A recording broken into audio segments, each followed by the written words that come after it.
our focus is to expedite, and we're very ambitious in terms of our reform agenda, structural reform, and we want to be seen as one of the most competitive economies. Not easy from where we started, but we're determined to get there. So we want to be top 50 across the competitiveness matrix in business ready.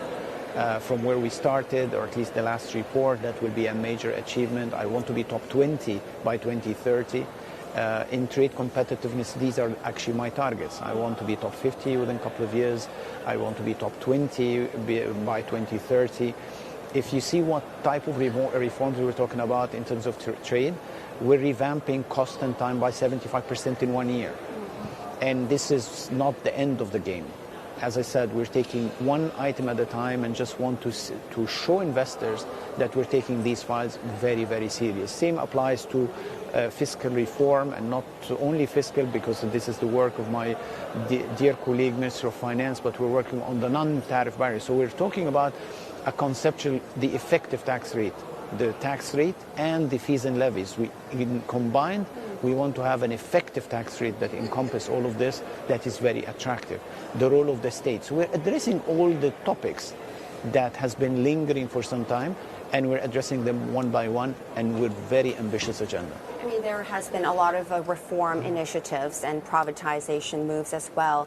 But one thing that garnered my attention, the government and the military relinquishing some of the control of assets. Absolutely. What drove that decision? Is there more to come? Absolutely. And as I said, it's one of the key policies. I mentioned 4 policies in my introduction. Yeah. Monetary policy, it's ticked. We have the right monetary policy, the fiscal side of things, lots of things happening, and I think we are on a very good trajectory. Trade, I'm very positive of the steps that we're taking and to take us to where we want. And the role of the state is very important, because we acknowledge that after 10 years of stimulating the economy, and of course the COVID and the Russian war in Ukraine and the Gaza situation, the government had to continue the stimulation.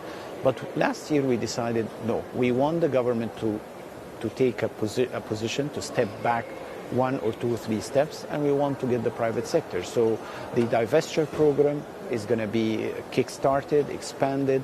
We have a new unit to handle all the state-owned enterprises that will decide which goes to the divestiture program to be sold to the private sector, or to be moved to the Sovereign Wealth Fund. The Sovereign Wealth Fund will be utilized to manage and maximize the return on the state assets. So we have a clear program to address that issue, and we're not taking this from international institutions. This is our own initiative to that effect. And as part of your efforts to sort of maintain that renewed investor interest and confidence, you're here at Summer Davos. What's going to be your key message? I would imagine sort of in line with what we already discussed here, but what is sort of your pitch line here?